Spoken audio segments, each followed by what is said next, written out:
It's Messi! It is the cleanest of clean finishes from the best on the planet. It's time for the biggest sports stories. Liverpool, the champions of Europe, are top of the world. The biggest interviews. That such a great spectacle is ruined by such thuggish behavior. And all the analysis right here. He's the one player that has the arrogance to think that he can play in any stadium in the world and any pitch in the world in front of any player in the world and take them on. Every weekday, it's my sport, it's your sport. It's ZiFM Sport. Let's join the team for the biggest show in the world of sport on ZiFM Stereo. My station, your station.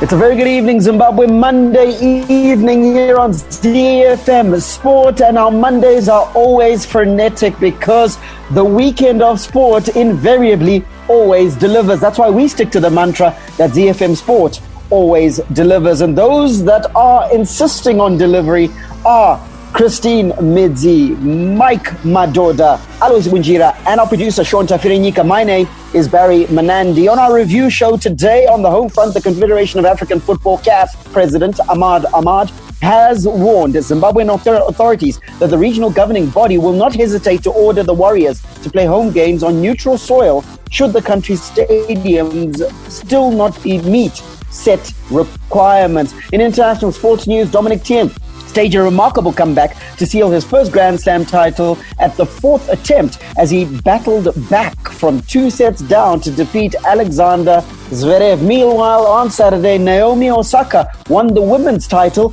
in equally thrilling style. And around the world in 60, we begin in Australia, where the Reds will face the Brumbies in the Super Rugby AU final after overcoming the Rebels 25-13 in Saturday's playoff in Brisbane. In England, Shane Warne says Australia suffered a real punch in the guts as a dramatic collapse saw the tourists tumble from a dominant position to lose the second ODI to England at Old Trafford. And in the United States, Denver Nuggets coach Mike Malone is running out of superlatives to describe his resilient team after they beat the LA Clippers to force a Game 7. Manic Monday brings with it not just our play of the day, which will come straight after we take you around the world in 60, but also the Castle World Football Report, which this evening kicks off in the Premier League, where Carlo Ancelotti was delighted with James Rodriguez's debut in Everton's 1-0 win over Jose Mourinho's Tottenham last night. This coming after champions Liverpool were given a mighty scare by promoted Leeds on the opening day of the season.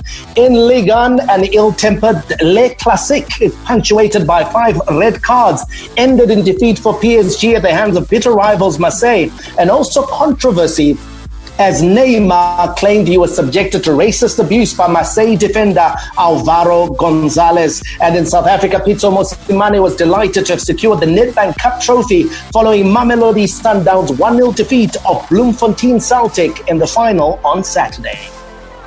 As always, we start with our power play here on Manic Monday, and this one is from Marshmello and Demi Lovato. It's called It's Okay Not to Be Okay. The Warriors, the Chevrons, the Cheetahs, the Mighty Warriors, and the Sables. From the pool to the track to the field, we are Team Zimbabwe.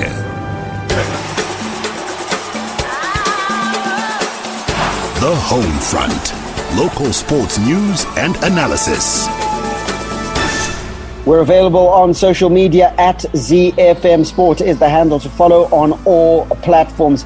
Our individual handles are at Mike Madoda, at Chris Midzi, at Gazaman14 for Alois, at Sean Tafirenyika, at Mark Pozzo, and at Barry Manandi. Let's dive into the home front, where the Confederation of African Football President Ahmad Ahmad has warned Zimbabwean authorities that the regional governing body will not hesitate to order the Warriors to play home games on neutral soil should the country's stadiums not meet set requirements. All local stadiums are currently banned from hosting international matches due to their failure to meet set standards, and even though government has embarked on a renovating exercise, there are still some recommendations by CAF which have not been completed at these arenas. He had this to say: "Look, we take no pleasure in having a national team play its home games away from home. It is my hope that authorities there in Zimbabwe quickly work on what is required, and we will then send a specialist team to do the inspections. And if, and this is what I am hoping for too, they find the facilities to be up to standard, we will not hesitate to have a stadium certified and your teams enjoy home ground advantage. However, in the same vein, if they are still below what we expect, be rest assured that as CAF, we shall be left with no option but to take that painful but necessary route of taking away your home advantage. But let me be clear that this is not what we want." The words of Ahmad, the CAF president. And in truth, Alois, you can sort of understand why he's saying that. Yeah, of course, but when you look at our situation, guys, what can you do? When you do, we can't blame the CAF, for saying what he's saying, because we don't have stadium. But for the country, why are we here? Why is he even saying those things? Why don't we have the facilities ready? Gee, what is it? A whole country. We want a stadium this CAF certified. We're a country, we are Zimbabwe, a whole Zimbabwe. Why are we here? Why are we in this situation? We are actually supposed to say, what? We want 10 requirements, we'll give you 20.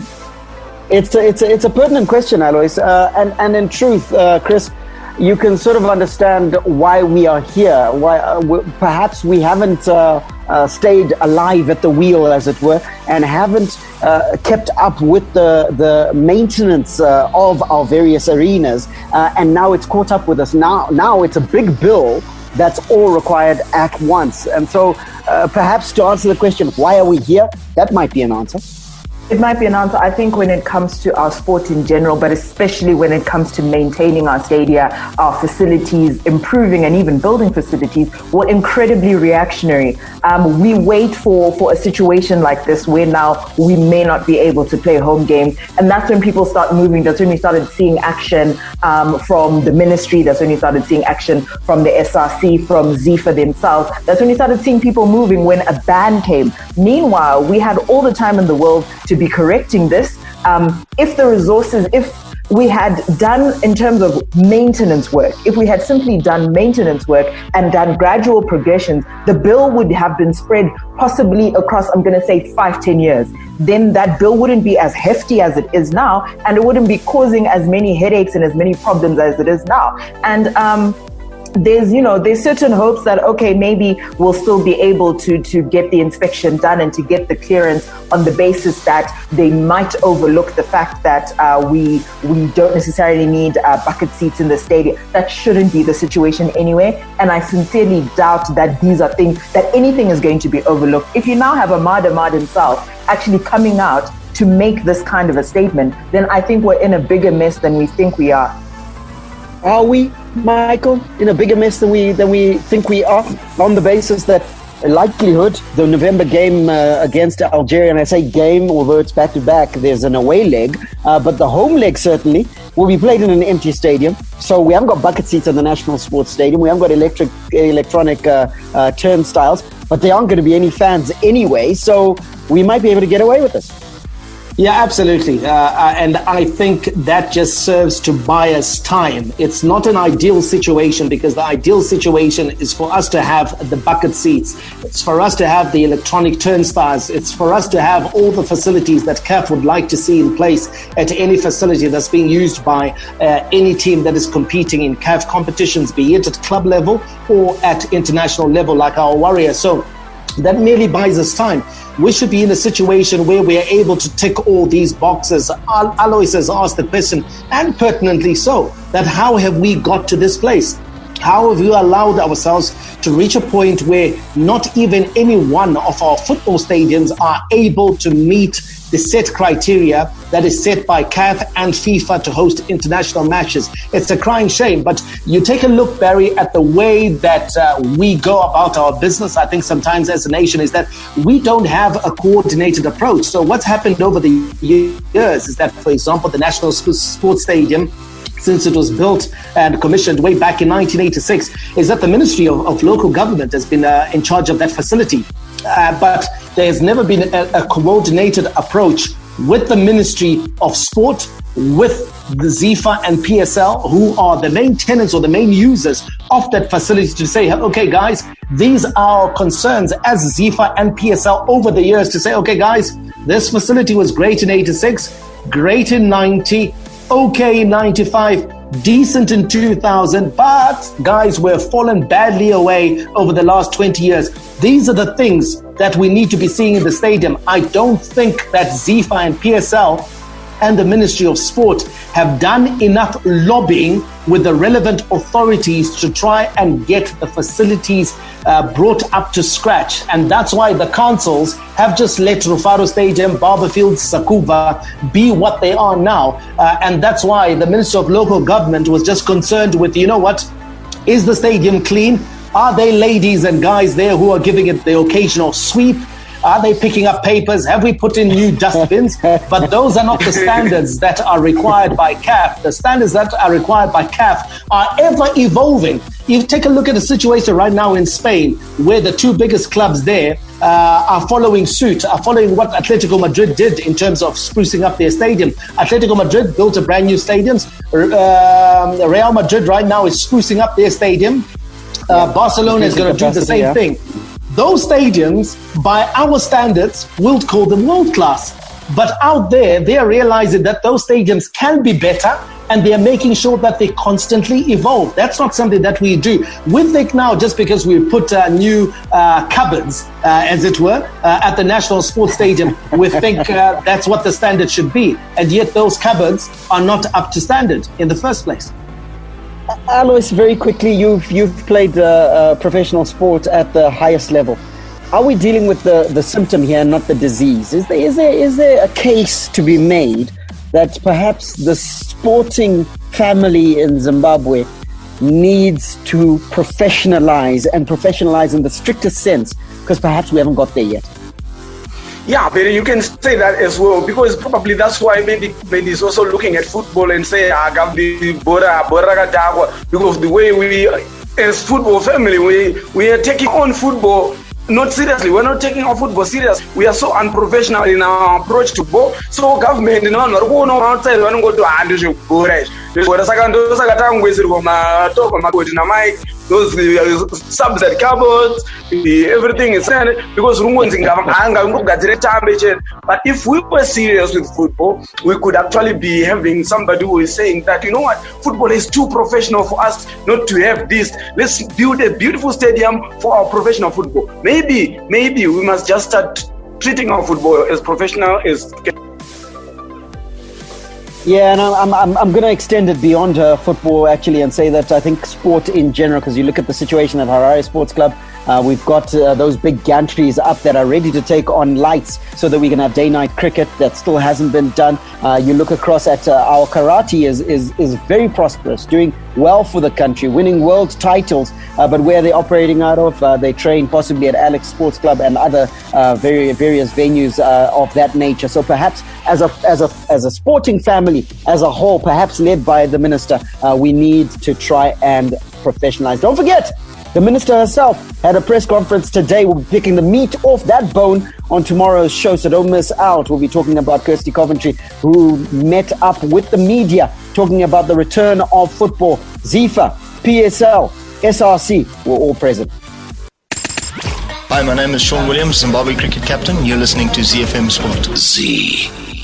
Let's give you a local sports news roundup, starting with cricket, where rising Zimbabwe cricket star Nick Welch has become the latest local cricket prodigy to secure a lucrative contract in the highly competitive English County Championship after signing a 2-year contract with Leicestershire County Cricket Club last week. Leicestershire confirmed Welch's acquisition in a statement on the official website on Thursday. The deal will see the 22-year-old former Mash Eagles and Harare Country Club young star remain at Grace Road until at least the end of the 2022 season. Leicestershire were one of the 18 first-class county clubs within the domestic cricket structure of England and Wales, compete in the second division of the County Championship and in the North Group of the Royal London One Day Cup. In athletics news, Zimbabwe's marathon runners seeking qualification for the 2020 Tokyo Olympic Games are still in a dilemma as they are likely to face challenges in securing qualifying places for the remainder of this year. The Games were rescheduled for 2021 and the National Athletics Association of Zimbabwe have shortlisted 6 runners: Munyaradzi Jari, Isaac Mpofu, Ngonidzashe Ngule, Rutendo Nyahora, Fortunate Chidziro, and Ethel Sivanda for men and women's marathon, whom they are hoping can make the times for the Games. Track and field qualifying competitions are expected to begin from the 1st of December. We wrap it up with motorsport news, where Zimbabwe have revealed they will not be holding national championship events this year. Motorsport races will resume, but at club level due to the COVID-19 pandemic. The National Association got clearance to train a few months ago, and they have restarted some races under strict COVID-19 guidelines. Motorsport Zimbabwe President Ralph Stead says that they have had to cancel all national championship events due to the uncertainty posed by the pandemic. Hi, this is Mike Madoda, and you can catch me and the team for all the latest breaking news out of the world of sport, local as well as international, on your favorite station, my station, your station, ZiFM. We are Z-Team on ZiFM Sport. Z. From the front of the grid to the back of the net, it's ZiFM Sport. International Sports News Roundup, where the world comes out to play. As Barry said at the top of the show, we like to keep it interactive. Send in your thoughts or your views at ZiFM Sport. And there was plenty of sport over the weekend, but perhaps the highlight on the international sports scene was the US Open at Flushing Meadows. And Dominic Thiem staged a remarkable comeback to seal his first Grand Slam title at the 4th attempt as he battled back from 2 sets down to defeat Alexander Zverev 2-6, 4-6, 6-4, 6-3, 7-6 in the final of the US Open early this morning. Thiem could barely walk, but he finally grabbed the chance to step out of the shadows of his illustrious contemporaries to claim his maiden Grand Slam victory in New York. Let's hear from the new Grand Slam champion, Dominic Thiem. Well, when I first realized that maybe one day I could really win a major, it was when I first broke into the semis of Roland Garros, when I broke into top 10, and from that moment on I dreamed about it and I thought that it's maybe realistic. And back then I thought that my biggest chances by far are on clay. But then the end of last year somehow changed a lot of things when I won Beijing, when I won Vienna, when I played that great Nitto ATP finals. Then I realized that my game is suiting the hard court really well. And of course, since I'm working with Nico, we improved my game on hard court a lot. It also changed my mind that many shots are working great on that surface. So I think my best major until now, US Open, I played in Australia. So now it's not for me that big surprise anymore that it's not the French, but at the end it doesn't matter to me. I mean, main thing is that I have one of these 4 now. Z. Well, he's hardly a stranger, Barry, to Grand Slam finals. He's been there before on 3 occasions, never quite managed to cross the line, losing to the likes of Rafael Nadal as well as Novak Djokovic. But this time, in a competition that did not feature Roger Federer, did not feature Rafael Nadal, and in a competition that saw Djokovic disqualified in one of the earlier rounds, Dominic Thiem stepped up to the plate and duly delivered. When you get the opportunity, deliver. You got to do the business, and in truth, he's done it in this light. And there's no embarrassment to losing to Rafael Nadal, especially at the French Open. Nowhere, essentially, he's got a franchise on it, and there's no shame in losing to Novak Djokovic in a Grand Slam final. But when those two, including as the third, are not at a tournament, then show your pedigree, show that you're able to do it. And listen, to do it in the fashion that he did, albeit that the tennis itself wasn't necessarily entertaining, to do it in a come-from-behind victory makes it all the more sweet for Dominic Thiem. Got his first, he's got the monkey off his back. Good luck to him. Okay, let's hope he can kick on. He has become a new Grand Slam champion. And this is the first time this has happened on the ATP Tour since Marin Cilic clinched the title at the US Open in 2014. Now, you got to feel sorry, Chris, for Alexander Zverev. 2 sets up, looked like he was the one who was going to be wearing that tag of brand new Grand Slam champion, but his game just fell apart. The legs were gone. I think if you're going to be a champion, if you're going to win a competition like the US Open, you need to be playing at your very best right up until the end. I think in that third set, he was almost, I'm not going to say comfortable, but there was a degree of almost relaxation there. He almost thought, you know what, I've got this. This is the last one, and he sat back a little bit. So I think it's a bit sad for him, but I think in a competition like this, you can't afford to sit back. Even when you're 2 sets up, you need to seal it with that third. Yeah, absolutely. Because when you take a look at the stats, Barry, the stats favor Alexander Zverev, but he wasn't the winner. He had more aces. He had a better first serve percentage. He had more break points. He hit more total winners. But the problem is, he wasn't able to cash in the big moment, which is where Dominic Thiem came to the fore. Let's move to the women's final, which was played a day earlier. And Naomi Osaka battled back from a set-down against Victoria Azarenka to lift her second US Open title in 3 years with a 1-6, 6-3, 6-3 victory, with the hard-court major being staged without any fans in attendance due to the COVID-19 pandemic. The Japanese did not let the unusual circumstances distract her as she produced a battling performance. Let's hear from her. For me, I don't really remember all the 3-set matches that I've played, but I know that this one's really tough mentally because it is the finals of a slam, and I know in the 3rd set I lost my serve, and I think you could see that I was very nervous, but I'm glad I was able to finish it out, and I'm really not sure what ranking it is. But I would just say, my competitiveness, of course I'm very competitive. It's something that I've had since I was younger. I feel like definitely there were a lot of hard times, especially being in the bubble. You sort of overthink a lot of things, but I think I just got through it because during quarantine I wanted to, set myself up to possibly win this tournament, and I felt like I just worked so hard. I wanted to give myself an opportunity, and I wanted more people to see, more names. So. Chris, we talked about Dominic Thiem and his comeback victory on the men's side, and the same for Osaka, the first player to win the US Open women's singles final from a set-down since Arantxa Sanchez Vicario. Oh, I used to love the names of tennis players back in the day.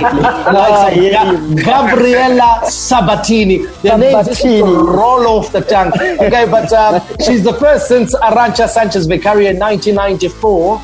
To do so. Arantxa Sanchez Vicario, of course, beating Steffi Graf in that final. And congratulations to her. Congratulations to Naomi Osaka. I think in that performance specifically, usually we would have seen her, throwing a bit of not a tantrum on the court, but we would have seen a little bit upset. But I think in this performance, and even if you take a look at her post-match interviews, we saw a bit of steel in Naomi Osaka that personally I haven't seen yet. We saw a bit of strength there as well, hitting back at some of the questions she was being asked. So I think possibly we might start seeing a bit of a different Naomi Osaka, especially coming from that 1 set down. I think she made that incredible comeback, and we should be looking to seeing more consistency from her. Fingers crossed. Barry, Chris is talking about a higher level of maturity. Or a greater level of maturity, and it's true. It can be seen in how she has conducted herself at the US Open, both on and off the court. She has done quite a bit of lobbying for the Black Lives Matter movement. She's been an activist, and she's done so ever so gracefully. And when we've talked about an heir to Serena Williams, when we've talked about the next big star, it looks like Naomi Osaka is it, because even when it comes to earnings, she's already the highest earning female athlete in the world right now. She's overtaken Serena Williams. So she's clearly very attractive with corporates and with those that would wish to partner her. can she kick on now and start adding the Grand Slams now and again over a period of, let's say, 6, 7, 8, 9, 10 years? Yes, she can. I think now we've seen, look, whatever it is that sparked that maturity that we're speaking of, I think that's what's driving her. And to be able to drive, like you quite rightly mentioned, the social justice agenda as she did at the US Open, and still be able to concentrate on her game, still be able to deliver the Grand Slam, I think is also a result of the backbone that has come up. I think she had about 9 masks that she came in with, and it was going to take 9 matches for her to get to the final. Seven matches for her to get to the final, and that's exactly what happened. So I think that again was a demonstration of intent on her part. Can she kick on? Most certainly she can. Okay, and of course, spare a thought for the losing finalist, Victoria Azarenka, the Belarusian. She's a mother of 3, and she was making an improbable comeback at the age of 31. So to get to the final was no mean feat for Victoria Azarenka. Unfortunately, it had to end in defeat. Hi, this is Benjamin Locke. I'm on the Zimbabwe Davis Cup team, and you're listening to ZiFM Sport. Only DSTV brings you the very best football action. Catch all the action from the most popular league in the world, the English Premier League, with some of the world's biggest stars in Sadio Mane, Harry Kane, Sergio Aguero, and Virgil van Dijk. Oh, they did it! I cannot believe it! Catch all the action on the brand new Super Sport Premier League channel on channel 223. Oh, wow! We have the world's best football, only on DSTV. Around the world in 60 seconds. International sports news. Around the World in 60 is proudly brought to you by DSTV. We'll begin in Australia, where the Reds will face the Brumbies in the Super Rugby AU final after overcoming the Rebels 25-13 in Saturday's play-off in Brisbane. An early Jordan Pataya intercept try and second-half efforts from Lukan Salakaya Loto and Filippo Daugunu, along with 10 points from the boot of James O'Connor, provided enough to earn the Reds a trip to Canberra for next Saturday's title decider. We'll head over to England, where Shane Warne says Australia suffered a real punch in the gut as a dramatic collapse saw the tourists tumble from a dominant position to lose the second ODI to England at Old Trafford. Australia were cruising at 144 for 2, chasing 232 to wrap up a series win with a game to spare, only to be bowled out for 207, including losing 4 wickets for 3 runs in 21 balls. Australia and England will now meet in a series decider on Wednesday after Owen Morgan's men levelled proceedings with a 24-run victory. We'll touch down in the United States, where Denver Nuggets coach Mike Malone is running out of superlatives to describe his resilient team after they beat the LA Clippers to force a Game 7. The never-say-die Nuggets pulled off another season-saving comeback after rallying from 19 points down with 22 minutes remaining to beat the Clippers 111-98. Game 7 for a berth in the Western Conference Finals will be played in the early hours on Wednesday morning. All the rivalry. Here is Harry Kane for Tottenham. Oh, what a goal! A classic derby goal from Harry Kane. Catch him if you can. All the stars. Oh, back he is, Liverpool 2 in front. Talk about impudence. Talk about improvisation. Talk about Sadio Mane. And all the game-changing moments. And Raheem Sterling rattles it home. And once more, City are in front in a trice. All the updates from the Premier League on ZiFM Sport. We start our journey around world football in England, where Carlo Ancelotti was delighted with James Rodriguez's debut, as Dominic Calvert-Lewin's superb second-half header gave Everton an impressive 1-0 opening day away win against a lifeless Tottenham last night. Now, the Colombian only had a week to train with his teammates after joining from Real Madrid. But after creating 5 chances at Tottenham Hotspur Stadium, the 29-year-old won praise from his manager. The game was what I expected from the team. I know that was not easy, but I think that the new brought energy, brought quality, and the others support. the adaptation of these three really well. So the performance was brilliant, and also we have some difficulties in the beginning, but we were comfortable on the pitch. The players that are able to play football, they don't need a lot of time to adapt. So James knows very well what he has to do. Alan is the same, and Doucouré is the same. I just said to them to show their quality, and I think that they did. Fantastic delivery by Luca Digne. That was a great finish by Dominic Calvert-Lewin. And you got to think to yourself, Everton could have got a little bit more out of this game, Alois, in terms of goals, but they'll take the 1-0. Tottenham have got some thinking to do. Yeah, when you play against a team like Tottenham Hotspur, everybody else is actually expecting them to be in the top 5, and you actually take points from them. You are not in Everton. For Everton, it's like they are actually beating a bigger team, a bigger fish. When you go down and start planning your points system, I don't think that they would have planned that they would take 3 points from Tottenham. So I think that's actually a big win for them. And like you rightly said, I think they could have actually scored even more goals. Tottenham was never in it, and I'm worried about Tottenham. They are now starting this season the way they ended it, and they don't look like they've got a real life for a top 5 finish in the Premier Soccer League. I don't know who we have to watch a few more games to come, but I was impressed by Everton as well, because they actually showed that they've got the hunger. They actually showing that they want to do something. I won't be surprised if they actually finish in the top 5 themselves, because you can actually feel the energy in them. On Friday, when we did our tips, Sean tipped that Everton could make it into the top 4. Did you see enough for Sean to possibly be right? I saw sparks of brilliance from Everton. I saw them coming against a Tottenham side that wasn't particularly great last night. They weren't particularly energetic, a bit lethargic there.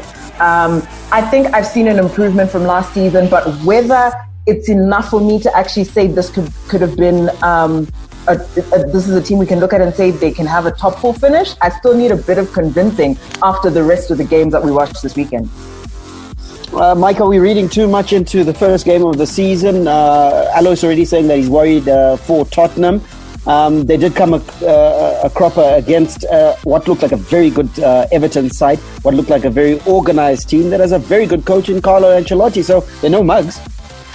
Yeah, they're no mugs. I think Everton are a vastly improved side, mainly because of that midfield overhaul that they have done. If you take a look at the players that they've brought in, they brought in Alan from Napoli, world-class player. James Rodriguez from Real Madrid, world-class player. Doucouré from Watford, a player who's thereabout in terms of the world-class status.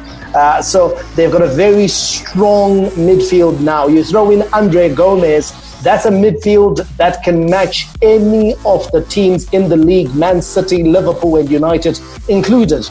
But where I have my concerns with the Everton is the quality that will come off the bench, or should they suffer any injury to one of their top stars, I think then you're beginning to look at the same players that they've had over the last couple of seasons. Those players are only good enough, I feel, for a mid-table finish. But if they're able to keep it going and to get it going, Everton is going to be a very dangerous side, very difficult to beat. I feel like they could really make a splash on the transfer market and try and get a really top striker. Calvert-Lewin is doing the job. I know he scored that thumping header, but I feel like if they got a really top marksman up top, playing next to Richarlison, who you pointed out is more of a number 10 than a number 9, I think Everton then will be really good, especially when they have their best 11 on the pitch. As for Tottenham Hotspur, I'd like to perhaps hand out a verdict after 5 matches, but worryingly, like Alois pointed out, they're starting this season in pretty much the same fashion they ended the last. It seems that way, and Gary Neville is certainly concerned straight off the bat. He's talked about in commentary, lifeless, flat, walking around the pitch sulking for large chunks of the second half. Genev with his assessment of Tottenham Hotspur. I would agree with Mike. Let's wait for 5 games and see how that goes. Let's talk about the other Merseysiders and indeed the defending champions. Now, Jurgen Klopp claimed he was simply thrilled to be along for the ride as Liverpool and Leeds United produced an opening day classic in the Premier League. The champions of English football's first and second tiers were paired together to launch their campaigns on Saturday, and Mohamed Salah's 4th-minute penalty suggested Liverpool could be on course for a straightforward win. But Marcelo Bielsa's Leeds equalized 3 times over the course of a compelling contest before Salah broke their hearts with a second penalty to complete his hat-trick and snatch a 4-3 victory 2 minutes from time. Let's get the post-match thoughts of Liverpool manager Jurgen Klopp. What a game, eh? What a game, what an opponent, what a performance from both teams. Very football at its best, as a proper spectacle, and I love that. Of course, when you win 7 goals, somebody must have made a mistake, probably, because of many goals. It's pretty rare that many goals. You see that many goals in a game. So for us, it's clear. We had... We left space for improvement in our defending, let me say it like this. But that's not completely unlikely for a first game of a season. With different jobs to do in the pre-season, like playing 3 days before for Scotland and England and stuff like this, and Holland. So 3 different styles, bring them together again in a very short time. It's possible, of course, we can do better, we should have done better, but if then an opponent is there who force you to make mistakes, and what that Leeds was here for that, then I have to say, yeah, it can happen, and it happened tonight. We should have done better, we can do better, we will do better. Oh, what a stunner, what a thriller, and in truth, this is one of the classic games of English football, Alois, and it delivered on with copious amounts of quality football, didn't it, on Saturday? Yeah, it was. That's what fans want to see. Unfortunately, there were no fans in the stadium. But I think if there were fans in the stadium, they would have enjoyed this game pretty much, because 7 goals in one match is a lot. It's actually quite good for football. But it was not just the goals. It was actually the quality of football as well. I enjoyed it. You see, we talked about Leeds when they were playing in the first division. With that, of the teams that got promoted, I actually saw them as the team that was actually playing real football, real EPL football in the first division. So it was no surprise that they were promoted. They came in and they're still playing good football. I think they're doing well. And this was also a clash for. This is a big team. Leeds is still a big team in England. Now they're back. I was happy. I'm one of their fans as well. So I enjoyed it. That 4-3 scoreline, yes, I'm flattered for Leeds, because against lesser teams they will do well. Leeds scoring 3 goals against the champions, Mike, and that's a feather in their cap any day. You also look at the quality of play. Marcelo Bielsa is going to be his team is going to be a tough one to play. Yeah, absolutely. Very well organized, very, very compact, and very hardworking. They're as fit as butcher's dogs. They press you with 5 players. Where did you get this expression from? Yeah, when you're out of your own defensive third, they're right on top of you. They make it very difficult for you to transition into midfield and into attack. And then when they attack, Barry, they also attack in numbers. There were never less than 3 players in the box at any given time, with 2 other players providing the width whenever Marcelo Bielsa's Leeds poured forward. So that means that when they do create chances, there are bodies in the box that are in a position where they can take advantage of those chances. So I thought they played well, and I thought they sent out a very clear signal for those that would want to take them lightly, that Leeds United is here to play, Leeds United is here to stay, and they are going to have some big scouts over the course of the season. Liverpool dodged a bullet, 4-3. They'll be happy for that. They've got Leeds out of the way. But believe me, some of those top 4, top 5 teams,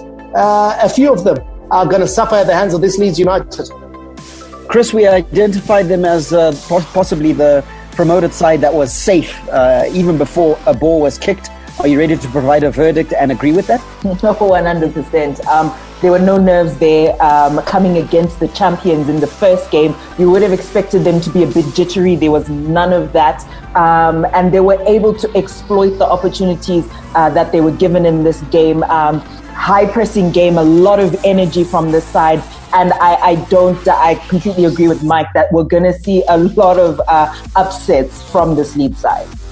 Now, the rest of your Premier League results. Arsenal opening this campaign.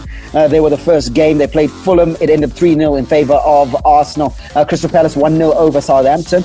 West Ham United beaten at home by Newcastle 2-0, who are looking a good side themselves. West Bromwich Albion upended at home by Leicester City. That one ending 3-0, meaning that Arsenal sit atop the table after one game. Leicester in second, Newcastle in third, Liverpool in fourth, Crystal Palace in fifth, and Everton in sixth. The reason I went down so low, all of those teams are sitting on 3 points. Tonight's matches, Sheffield United will take on Wolves, while Brighton entertain Chelsea. From Rufaro to Barberfield, Mandava to Nyamunga, all the perfect moments in the Castle Lager Premier Soccer League come together on ZiFM Sport. Neymar, Mbappé, Dibaye, and now Tino Kadewere enjoys a taste of the French football on ZiFM Sport. Like we said, we're going to be keeping you constantly updated and appraised as to what's happening in France. And there was a big game over the weekend. Now, Neymar is claiming he was subjected to racist abuse after he was sent off for striking an opponent in the back of the head as tempers flared during PSG's 1-0 defeat in Le Classique last night. Florian Thauvin gave Marseille their first league win over PSG since November 2011, condemning last season's Champions League runners-up to their second straight league defeat after they suffered a 1-0 opening day setback at Lens. A full-scale brawl broke out on the pitch in the last minute of stoppage time, forcing referee Jérôme Brissard to send off PSG's Kuzawa, Leandro Paredes, as well as Marseille's duo of Dario Benedetto and Jordan Amavi. Controversial ending to this game, Alois, and you've got to say that the result now is overshadowed by the accusations by Neymar towards Alvaro Gonzalez that he racially abused him, called him a dirty monkey. Now, if this is true, totally unacceptable. Yeah, it's totally unacceptable, Mike. Yes, there was all that controversy about the match, the ending of the match. It was actually another bad incident on its own before the racist remarks that we are now hearing. But when you call another player a monkey, when we are in a period where people are actually condemning that, I don't understand what is going on in your head when you do that. I hope that it's not true. But Neymar can come out and say those things when they were not said. I don't think he can go that low, So for me, for a player in this day and age, sometimes you can hear it from the fans, not from a fellow footballer, a footballer who actually has other black players in his team. So I don't understand. So how do you look at your black teammates in your team when you're actually calling the other player from the other side such names? So I'm not sure what's happening there, what was going on in his head. And now Gonzalez, Chris, he's strenuously denying the accusation.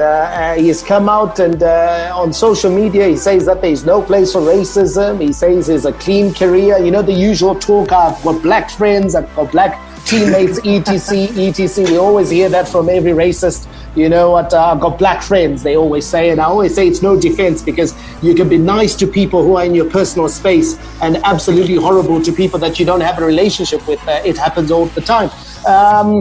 Now, Neymar has come out and said that he did alert the center referee, but nothing happened. And then when he was given the red card, he also told the fourth official, now, there's going to be a lot of focus on the French Football Federation as to how they handle this case, because this one here can tarnish the league and the reputation of French football. Definitely. I think it's okay when you take a look at something like racism. It's, in as much as we can talk about, player against player, it's also structural. So if he did report this to two officials and nothing happened, then I think we might be seeing we're going to see a little bit more into actual structural racism that exists in French football, which is going to be problematic from the perspective of, at the moment, everything in terms of social justice movements at the moment, everything is incredibly heightened. So whatever happens from this point, especially after Neymar has come out so publicly and made these declarations and said things like, his only regret was not hitting Gonzalez in the face, then I think when you make such strong statements, you're backing yourself, and we might see some problematic things coming out of French football. And now let's go to the football, Barry, because there was a game of football that was played despite the numerous yellow cards and the 5 red cards at the end, and of course the racist controversy. But it's now 2 defeats in a row for PSG. Very inauspicious way to start the season for Thomas Tuchel after losing the Champions League final. And then you've also got to take a look at the body of work out in the port city of Marseille. Andre Villas-Boas, the forgotten man of European football. What a cracking job he's done with Marseille. Yeah, a cracking job indeed. And he's got a Marseille side that's playing some good stuff. They're producing. PSG, we always said it. We even said it before the French league kicked off, and we said that because of the injuries, because of the absentees, whether it's COVID-19 or whatever the case may be, they were going to have challenges. But you've got to beat what's put in front of you. And Marseille certainly did that, and they delivered a fantastic result. Great for AVB. Hopefully this is the resuscitation or re-emergence of a manager that we thought had lots of potential, and now he's showing it. Okay, a Zimbo Watch Warriors striker Tino Kadewere has expressed frustration after failing to inspire French side Olympique Lyon to victory in their game. They were held to a goalless draw by Bordeaux. The rest of your Ligue 1 results: Montpellier 3-1 winners over Nice. Saint-Etienne, the most successful club in French football, 2-0 victors over Strasbourg. Lille 1-0 winners over Metz. Angers beat Reims 1-0. Dijon was beaten at home by Brest 2-0. Lorient lost at home to Lens 3-2. Rennes 4-2 victors over Nimes. Monaco 2-1 winners over Nantes. And of course, like I said earlier, it was Marseille that got the better of PSG in Paris 1-0. Alcohol may be hazardous to health if consumed to excess. The operation of machinery or driving after the consumption of alcohol is not advisable. Not for sale to persons under the age of 18 years. Castle Lager is more than just beer. It's pure liquid gold, crafted from the finest local ingredients to deliver a taste that is somewhat dry, somewhat bitter, but never sweet. It's the taste that stood the test of time. It all comes together with a castle. The beating drum. The roaring fans. Take a ride on the wild side with the Africa Report on ZiFM Sport. Heading into South Africa now, Peter Mosimane was delighted to have secured the Nedbank Cup trophy following Mamelodi Sundowns' 1-0 defeat of Bloemfontein Celtic in the final on Saturday. Gaston Sirino scored the only goal of the game on 80 minutes at the Orlando Stadium to secure the treble for Sundowns after their league and Telkom knockout successes. Mosimane admitted it was a tough game against Punya Selesele, who pushed his side all the way. Yeah, it was really a tough game for us. I think Danny saved us 2 times, first half and even there in the second half. But the game plan came out exactly the way we expected. Yeah, Gaston can score difficult goals sometimes. I mean, easy ones. In the first half there, you could have won, to be honest. But treble, why not? Alois, we've seen this team manage to get this treble. They know how to win games, and Peter Mosimane is going to be proud of himself, especially on the backdrop of what he talked about after winning the league, that there was a bit of pressure around him and that lack of belief that his team could actually do this. yeah, there was a time that there was a lack of belief, and you can actually forgive them for that, because they were 13 points behind Kaizer Chiefs at that point, and the only realistic chance of winning a trophy was winning the Nedbank Cup, because they were advancing very well with the Nedbank Cup. But I think now with winning the championship, and now they were gunning for the treble, I think now there was belief in the team that what we can do it, and now they've gone for the treble, and I think it has done a world of good for Mamelodi Sundowns going into the CAF Champions League again, and I'm sure that they will do, like you say, that they know how to win games, and they actually showed us that they know how to win games, even if the match was tough, but they still went on to win the match. Capo Yellow, like the popular known, everybody wearing yellow, like some of us, we are the fans, we are happy going there, but disappointingly now we hear that there is a complaint by Bloemfontein Celtics that Mamelodi Sundowns used a player that was supposed to be suspended. They are saying used because the player was on the team sheet. I don't know how that happened. And I've heard some blaming on Peter Ndlovu for that, because he's the team manager. He should have overseen that. How he got to be on the team sheet, we don't really know, but he was not used. He didn't play. But according to the laws of the game, according to the rules, if you put somebody on the team sheet, it's actually presumed that he has played. Because he is there. So that's what the complaint is all about. So we just wait and see what happens with the complaint, with the SAFA, and with all the disciplinary hearing that goes. But I don't think that they will strip Mamelodi Sundowns of the trophy, but probably some suspension or a fine or something. I don't know. But this just throws sour grapes to the memorable win of Sundowns. Definitely some sour grapes. They're marring this win, the treble that they got. We'll wait and see what happens with that decision. But for now, Mamelodi Sundowns, 3 trophies in the cabinet. Pitso Mosimane, happiest man in African football. He certainly is. Let's wrap it up with results out of Spain. In La Liga, Aiba 0-0 draw at Celta Vigo. Granadas 2-0 over the Athletic Club. Cadiz beaten 2-0 by Osasuna. Real Betis 1-0 over Alaves. Real Valladolid and Real Sociedad playing out a 1-1 draw. Villarreal a 1-1 draw with Huesca with a phenomenal team goal. Valencia 4-2 over Levante. That's all we have time for here on Manic Monday. Join us for Topic Tuesday tomorrow. Should be an entertaining one. Don't miss it. May God richly bless you. That's my story, and I'm sticking to it. Manandi, out. And it's Messi! It is the cleanest of clean finishes from the best on the planet. The biggest sports stories. Liverpool, the champions of Europe, on top of the world.